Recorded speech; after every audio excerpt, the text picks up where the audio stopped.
Derry Senior Hurling Final is on this weekend. Slaughtneil have held the title for many a moon at this stage. Do we give Kevin Lynch any chance of turning them over in this one?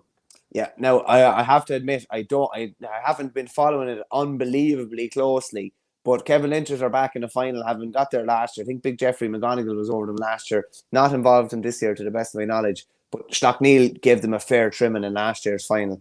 It was 20 points, but it was 23 points to 11, scoring 11 points in a county final. Always difficult when you're trying to take a team of Slaughtneil's stature off their perch. And just going down through the Slaughtneil team there, you're just looking at, obviously, Cormac O'Doherty would be one of their best known players. Brendan Rodgers as well, who I think was in with the footballers this year, wasn't he? Chrissy McKaig you'd have too. They'd be all kind of household names.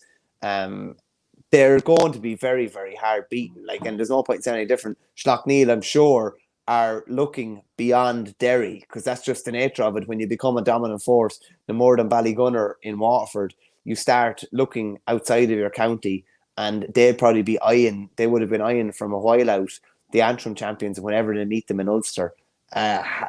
Again, I don't have an intimate knowledge of what's been going on in recent weeks and how good Kevin Lynch's are going, but very, very hard to go against Slaughtneil. And, you'd imagine that they have a scratch to itch about getting to an All-Ireland club final, having been close enough in recent years. They gave yourselves a good game in a semi-final. They gave Ballyhale a cracking game in a semi-final as well. So I'd imagine their sole aim is to get back around that stage again. Yeah, and they haven't won the title since 2011 when they beat Lavey. They've lost the last two finals. In 2019, it was that bit closer, 123 to 212. So, that's 26 points to 18, which is, still 8 points, but they're definitely struggling to get scores against Slaughtneil. So 11 this past season, and then 14 when you convert the goals into points. So that's their challenge there. Can they get enough scores? Slaughtneil are very good, obviously won 3 of the last 4 Ulsters too. They'll be hugely tipped to win this one. If you enjoyed this piece of content, please follow us on YouTube by hitting the subscribe button in the bottom right hand corner of the page, which helps the channel grow. And if you want audio podcasts, go to patreon.com/ourgame.